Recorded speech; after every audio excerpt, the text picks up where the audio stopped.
Welcome to the channel dear students. ये आपके class 9th की बुक मोमेंट्स का 5th यूनिट है, the Happy Prince by Oscar Wilde. और जो ये स्टोरी है आपकी, ये एक स्टैचू के बारे में, और स्टैचू को हैप्पी प्रिंस बोलते हैं, और एक छोटे से स्वॉलो के बारे में है। This is a kind of a bird which is called a baby. Clear? So let's start. एक सिटी है और उसके टॉप एरिया में एक पोल लगा हुआ था, और हैप्पी प्रिंस का जो स्टैचू था वो उसी के ऊपर सिचुएट था। उसकी पूरी बॉडी में गोल्डन लेयर थी, मीन्स उसकी जो पूरी बॉडी थी वो सोने की परत से ढकी हुई थी। उसकी आँखों में सफ़ायर्स लगे हुए थे और उसके तलवार में रूबी लगी हुई थी। एक रात को वहाँ पर एक छोटा सा स्वालो उड़ कर के आता है, और क्योंकि उसके जो सारे दोस्त थे वो लगभग 6 वीक्स पहले ही इजिप्ट चले गए थे और वो पीछे रह गया था। फिर उसने सोचा कि मैं भी इजिप्ट जाऊंगा, और वो पूरे दिन उड़ता हुआ वो सिटी में पहुंच जाता है। और वो जब वहाँ पर पहुंचता है तो रात हो चुकी थी। फिर वो सोचता है कि मैं यहीं पर ठहरूंगा आज, और मुझे लगता है कि मैंने जो अब इजिप्ट जाने का जो डिसाइड किया है वो बिल्कुल सही है। और वो ये देख रहा है कि जो सिटी है वो ये सोच रहा है कि सिटी ने अपने किसी ओकेज़न की पूरी तरीके से तैयारियां कर ली हैं। फिर उसने एक छोटे से जो उधर पर जो पोल था वहाँ पर उसने स्टैचू को देखा, और उसने ये डिसाइड किया कि मैं यहीं पर रुकूंगा। और वो चिल्लाया कि वाह, ये तो बहुत अच्छी जगह है, यहाँ पर बहुत अच्छी हवा भी मिल रही है। और हाँ, वो सीधे नीचे उतर करके वो हैप्पी प्रिंस के दोनों पैरों के बीच बैठ जाता है। जब वो देखता है अपने आसपास में तो बहुत खुश होता है कि अरे मेरे पास तो गोल्डन बेडरूम है। चारों तरफ अपनी नज़र दौड़ाता है और देखता है कि सब जगह सिर्फ गोल्डन ही गोल्डन दिख रहा है। उसके बाद में जब वो बैठ जाता है तो उसके ऊपर एक वाटर ड्रॉप गिरती है जब वो सोने की तैयारी कर रहा था। तो सोचता है कि बादल तो बिल्कुल साफ़ हैं, आसमान बिल्कुल साफ़ है, सारे तारे निकले हैं, तो फिर बारिश कैसे हो रही है? तभी दूसरी और बूंद उसके ऊपर गिरती है। फिर वो उस स्टैचू के ऊपर देखता है। जब वो स्टैचू के ऊपर देखता है तो कहता है अरे ये तो पानी उधर से गिर रहा है। जब उसने स्टैचू के ऊपर अच्छे से नज़र डाली तो उसने देखा कि जो हैप्पी प्रिंस के चीक्स थे उससे आंसू टपक रहे थे। उसका चेहरा जो मून थे उसकी चांदनी से, यानी उसकी लाइट से बहुत खूबसूरत दिख रहा था। और वो जो स्वॉलो था उसको उसके ऊपर बहुत दया आ गई। उसने उससे पूछा कि तुम कौन हो? तो उस स्टैचू ने बताया मैं हैप्पी प्रिंस हूँ। जब तुम हैप्पी प्रिंस हो तो फिर तुम रो क्यों रहे हो? तुमने तो मुझे पूरा भिगो दिया। तो हैप्पी प्रिंस उससे बोलता है कि जब मैं जीवित था, यानी कि मैं ज़िंदा था और मैं एक ह्यूमन बीइंग था, तो ये बोला था कि मुझे दुख के बारे में, नासों के बारे में कुछ भी नहीं पता था। मेरे लिए दुख को जानना बिल्कुल अजीब बात थी। मैं इन सब चीज़ों के बारे में बिल्कुल नहीं जानता था। लेकिन जब मैं मर गया हूँ, जिंदा नहीं हूँ, तो मैं यहाँ से खड़े होकर के अपने पूरी सिटी की पूरी तरीके से उसकी जो कंडीशन है और जो वहाँ का दुख है लोगों का, मैं वो सब को देख सकता हूँ। जो मेरा हार्ट है भले ही वो किसी मेटल से बना हुआ है, लेकिन मैं रोने के अलावा और कुछ नहीं कर सकता। जब वो ये बोल रहा था तो उसने कहा कि देखो, यहाँ से दूर एक गली में एक छोटा सा घर है, वहाँ एक गरीब रहता है और उसकी खिड़की खुली हुई है। और वहाँ पर मैं एक लेडी को देख रहा हूँ जो मेज पर बैठी हुई है, और उसका चेहरा बिल्कुल पतला और सिकड़ा हुआ है। उसके हाथ बहुत भद्दे हैं और लाल हैं। क्यों? मुझे लगता है कि वो सिलने की वजह से उसके हाथों में सुई की वजह से उसमें छेद हो गए हैं, क्योंकि वो एक सीमस्ट्रेस है, दर्जिन है। वह एक सॉटन का गाउन है, उसमें फूलों की कढ़ाई कर रही है, और वो एक रानी की परचाइका का, यानी कि उसकी मेट का है, जिसे वह अगले जो वहाँ पर एक ऑकेज़न होने वाला है रानी के सम्मान में, उसमें वो पहनना चाहती है। कमरे के कोने में एक छोटा सा लड़का है जो बीमार पड़ा हुआ है और उसको फीवर है। वो अपनी माँ से ऑरेंज मांग रहा है, लेकिन उसकी माँ के पास उसे पानी के अलावा देने के लिए और कुछ भी नहीं था। वो बच्चा रो रहा था, स्वॉलो क्या तुम मेरी एक हेल्प करोगे? जो मेरी तलवार में ये रूबी लगा हुआ है, तुम इसे निकाल करके अपने पंजे में दबा करके जाओ और उसे जा कर के दे आओ, क्योंकि मैं मूव नहीं कर सकता, क्योंकि मेरे पैर बंधे हुए हैं। तो स्वॉलो बोला कि देखो, मेरे फ्रेंड्स हैं, वो इजिप्ट में मेरे लिए वेट कर रहे हैं, और वो लोग नील नदी के ऊपर आसपास उड़ रहे होंगे और वो मेरे बारे में ही बात कर रहे होंगे। तो जो प्रिंस था वो कहता है प्लीज़ आज के लिए रुक जाओ। और वो लड़का देखो कितना प्यासा है, उसकी माँ कितनी उदास है। मुझे बच्चे पसंद नहीं है, वो स्वॉलो बोला। तो उसने कहा कि तुम्हें पसंद ना हो फिर भी तुम मेरे लिए इतना कर सकते हो। जो स्वॉलो था वो थोड़ा सा निराश हो जाता है, वो बोलता है यहाँ तो बहुत ठंड है, फिर भी मैं आज की रात के लिए रुक जाता हूँ और तुम्हारा मैसेंजर बन जाता हूँ। तो वो उसे थैंक यू बोलता है। उसके बाद में जो स्वॉलो था उसने क्या किया कि राजकुमार के तलवार से उसने वो रूबी निकाल लिया और उड़ चला। जब वो उड़ रहा था तो वो बहुत सारे रूफ्स के ऊपर से वो निकल के गया, क्योंकि वो सिटी को पार करके जा रहा था। गिरजाघर में जो चर्च था उसकी मीनार के पास से निकला, जो वाइट कलर के संगमरमर से पूरी तरीके से बना हुआ था। फिर वो पैलेस के पास से निकला जहाँ पर डांसिंग का बहुत ज़्यादा इको हो रहा था, शोर हो रहा था। वहाँ एक सुंदर सी लड़की थी जो अपने लवर के साथ में वहाँ की बालकनी में आती है और वो बोलती है मैं एक्सपेक्ट करती हूँ, यानी कि मुझे आशा है कि जो मेरी ड्रेस है वो इस ओकेज़न के टाइम तक रेडी हो जाएगी। फिर वो बोली कि मैंने उसे काटने के लिए एक सिमिस्ट्रेस को दिया है और तुम्हें पता है कि सिमिस्ट्रेस कितनी आलसी होती हैं। वो नदी के ऊपर से उड़ करके जा रहा था, उसने बहुत सारे जलपोत देखे, शिप्स देखे और वहाँ पर जो उनका टॉप एरिया होता है वहाँ पर बहुत सारी लैंटर्न्स देखी जो उनसे टंगी हुई थी। फिर लास्ट में वो उस गरीब लेडी के घर में पहुँच जाता है। वो वहाँ देखता है कि जो बेटा था उसका वो बेड में बहुत बेचैनी से इधर उधर करवटें बदल रहा था। उसकी माँ थी वो सोई हुई थी, वो बहुत ज़्यादा थक गई थी। फिर वो जो स्वॉलो था वो फुदक फुदक करके उसके अंदर गया और जहाँ पर वो लेडी लेटी हुई थी उसके पास वो जाकर वो रूबी को रख देता है।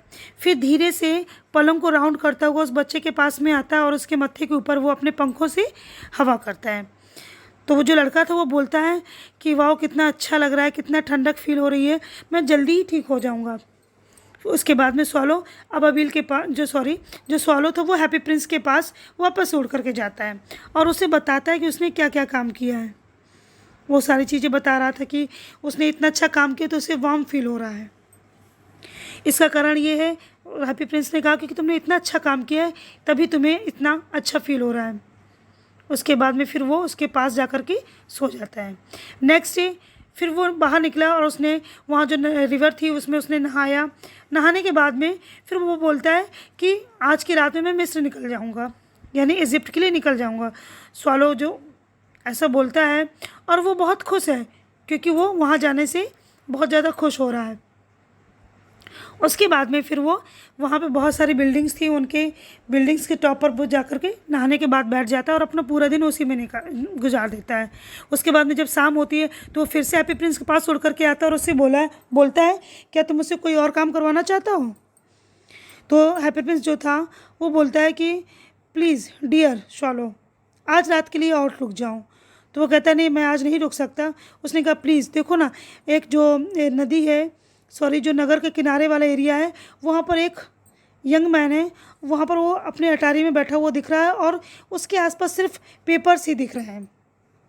उसके आसपास एक फ्लावर पॉट रखा है गिलास जैसा, उसमें मुरझाए हुए फूल हैं और वो मुझे बहुत ज़्यादा टेंशन में दिख रहा है। उसके जो लिप्स हैं वो पूरी तरीके से अनार के जैसे लाल हो गए हैं। उसकी आंखें बड़ी हैं और आंखें सपने में डूबी हुई हैं, यानी उसकी आंखों में नींद भरी हुई है।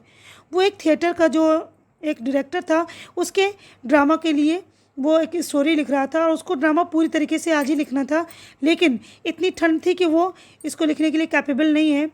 तो तुम बस इतना करो कि तुम मेरी आँखों से सफ़ायर निकाल करके उसे दे आओ।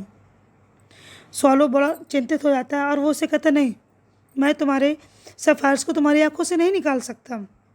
उसने कहा प्लीज़ इतनी हेल्प कर दो, और इससे वो अपने आग के लिए कुछ सामान ले आएगा और जब उसे वार्म फील होगा तो अपनी स्टोरी को पूरा कर सकता है। वो बहुत दुखी हो जाता है। फिर उसके बाद में वो कहता है कि प्लीज़ तुम इतना मेरे लिए कर दो। स्वॉलो उसकी बात मान जाता है और उसकी एक आंख से सफ़ायर निकाल करके वो वहाँ से चला जाता है। फिर वो उसी आदमी के अटारी पर जाकर पहुँचा, लेकिन वहाँ पर जो छत थी वहाँ पर एक छेद था, उस छेद से वो अंदर घुस जाता है। जो वो नौजवान था यंग मैन वो अपने सिर को अपने हथेलियों पर रखे हुआ था और क्योंकि वो बहुत टेंशन में था तो उसे उस स्वॉलो की जो फड़फड़ाहट थी उसकी विंग्स की उसे सुनाई नहीं दी और वो उसके पास जाकर के बैठ जाता और उस सफ़ायर को वहीं पर रख देता है। जब वो अपने सिर को ऊपर उठाता है तो वो देखता है तो बहुत खुश होता है। उसे लगता है कि उसकी किसी जो प्रशंसा करने वाला है, एडमायरर है, उसने किसी ने रखा है। वो बहुत खुश हो जाता है। वो सोचता है कि अब मैं बहुत ज़्यादा पॉपुलर हो जाऊंगा। नेक्स्ट डे जो स्वॉलो था वो पोर्ट की ओर जाता है और वहाँ जा कर के नहा करके उस पोर्ट में एक शिप रखा हुआ था, शिप खड़ा हुआ था, उसके टॉप एरिया में जा कर के बैठ जाता है। फिर वो बहुत खुश होता है और बहुत तेज़ से चिल्लाता है कि अब तो मैं आज रात इजिप्ट जाने वाला हूँ। उसके बाद में उसकी बात पर किसी ने ध्यान नहीं दिया। जब शाम को वो हैप्पी प्रिंस के पास पहुंचा तो उसने उससे कहा कि मैं तुम्हें बाय बोलने आया हूं। तो हैप्पी प्रिंस ने कहा प्लीज़ क्या आज रात ठहरोगे। तो सोलो ने कहा कि देखो ऐसा है कि बहुत जल्दी बर्फ़ गिरने वाली है, यहाँ पर बहुत ज़्यादा ठंड हो गई है और इजिप्ट में बहुत सारे ताड़ के पेड़ हैं और वहाँ पर जो सन टेम्पल है वो बहुत अच्छा है। वहाँ पर बहुत सारे क्रोकोडाइल हैं जो कीचड़ में पड़े रहते हैं और बिल्कुल आलसी दिखते हैं। मैं वैसे ही कल क्लाइमेट में जाना चाहता हूँ। तो वो हैप्पी प्रिंस उससे बोलता है देखो ना, नीचे एक कितना बड़ा स्क्वायर है ना, वहाँ पर एक लड़की है और वो माचिस बेचती है।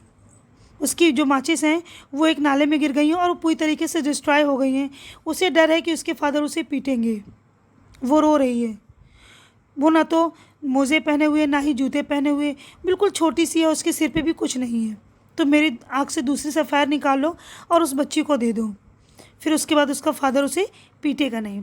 मैं तुम्हारे साथ एक और रात रुक जाता हूँ, ऐसा स्वॉलो बोलता है। लेकिन मैं तुम्हारी आँख नहीं निकाल सकता, तुम पूरी तरीके से अंधे हो जाओगे। तो हैप्पी प्रिंस बोलता है लिटिल स्वॉलो प्लीज़, जो मैं तुमसे कह रहा हूँ तुम वो करो। सोलो बेचारा निराश हो जाता है, लेकिन उसकी आँख से दूसरी सफ़ायर निकाल करके उड़ करके वो उसी लड़की के पास से गुजरा और उसके हाथों में उसने उस सफ़ायर को गिरा दिया। वो बच्ची बहुत खुश होती कहती वाह कितना सुंदर टुकड़ा है ये कांच का, और खुशी से वो अपने घर की ओर दौड़ करके चली जाती है। उसके बाद में वो स्वॉलो फिर से प्रिंस के पास वापस आता और कहता अब तो तुम पूरी तरीके से अंधे हो गए हो और अब मैं इसलिए हमेशा के लिए मैं तुम्हारे पास रहूँगा। तो हैप्पी प्रिंस बोलता है नहीं डियर, तुम्हें अब इजिप्ट जाना चाहिए। तो वो बोलता है नहीं, अब मैं हमेशा तुम्हारे पास रहूँगा। और उस प्रिंस के पैरों के पास वो लेट करके सो गया। बस जब वो सो गया तो वो जो हैप्पी प्रिंस था उसे देख करके बहुत खुश हुआ। फिर वो बोलता है कि देखो स्वॉलो ने बोला कि दो स्वॉलो से उस राजकुमार ने बोला कि देखो मैं तुम्हें बहुत सारी चीज़ें बताने जा रहा हूँ जो दूसरी चीज़ों से बहुत खूबसूरत है और बहुत प्योर है। और जो सबसे ज़्यादा विचित्र चीज़ है इस दुनिया में वो है लोगों का कष्ट, गरीबी। इससे बड़ा कोई और रहस्य नहीं, कोई और सीक्रेट नहीं है। तुम ऐसा करो कि तुम इस सिटी के ऊपर उड़ करके जाओ और वहाँ पर जाकर देखो कि ऐसे कौन से लोग हैं जिन्हें कोई प्रॉब्लम है या कोई कष्ट है। वो वहाँ से उड़ करके जाता है और वहाँ पर देखता है और आकर के वो सारी बातें वो बताता है। वो कहता है कि देखो वहाँ पर बहुत सारी अंधेरी गलियाँ हैं जहाँ पर भूख की वजह से बहुत सारे बच्चे हैं और उनके चेहरे बिल्कुल पूरी तरीके से सफ़ेद हो गए हैं। फिर वो बोलता है कि तुम परेशान मत हो, मेरी बॉडी पूरी तरीके से गोल्ड से कवर है, तुम मुझसे एक एक पत्ती निकाल करके उन गरीबों में जा कर के बाँट दो। वो वैसे ही करता है और धीरे धीरे जब गोल्डन लेयर्स उससे निकलने लगती हैं फिर बाद में वो लास्ट में सिर्फ़ और सिर्फ एक ग्रे कलर का सीमेंट का रफ़ स्टैचू बन करके ही रह जाता है। उसके बाद में बर्फ़ गिरने लगती है और बहुत ज़्यादा ठंड बढ़ जाती है वहाँ पर। तो जो स्वॉलो था वो बहुत ज़्यादा ठंडी फील कर रहा था, लेकिन उसने फिर भी हैप्पी प्रिंस को छोड़ा नहीं। वो उसे बहुत प्यार करने लगा था। वो अपने आप की भूख को मिटाने के लिए और अपने आप को गर्म करने के लिए जो बेकर्स थे जब वो इधर उधर देखते थे तो वहाँ जो टुकड़ियाँ पड़े होते थे वो उन्हें निकाल करके फटाक से खा लेता था, ले आता था और उसी के साथ वो अपने आप को गर्म करने की कोशिश करता था। और लास्ट में उसे पता चल गया था कि वो मरने वाला है और वो उड़ करके प्रिंस के बाहों में जाकर बैठ जाता है और उसे कहता है कि क्या मैं तुम्हें किस कर सकता हूँ। तो हैप्पी प्रिंस बोलता है कि तुम मेरे गालों पे नहीं, तुम मेरे होठों पर किस करो, क्योंकि मैं तुम्हें बहुत प्यार करता हूँ। और जो बर्ड था वो जानता है कि अब मैं मरने वाला हूँ, तो उससे कहता है देखो मैं सोने जा रहा हूँ और शायद मैं कभी ना उठूँ। इसके बाद में वो उसे किस करता है और किस करने के बाद में उसके पैरों में वो मर कर के गिर जाता है। जब वो गिरता है तो एक ऐसी अजीब सी घटना घटती है कि जो वो स्टैचू था वो अंदर से टूट गया हो, इस तरीके की आवाज़ आती है, क्योंकि ठंड की वजह से उसकी जो बॉडी थी पूरी तरीके से बीच से क्रैक हो जाती है। जब ऐसा होता है तो नेक्स्ट मॉर्निंग जो वहाँ का जो नगर पालिका का जो चीफ था और अपने उस किसी मिनिस्टर के साथ में आया, तो उसने कहा देखो ना ये हैप्पी प्रिंस कितना गंदा लग रहा है, सचमुच कितना गंदा।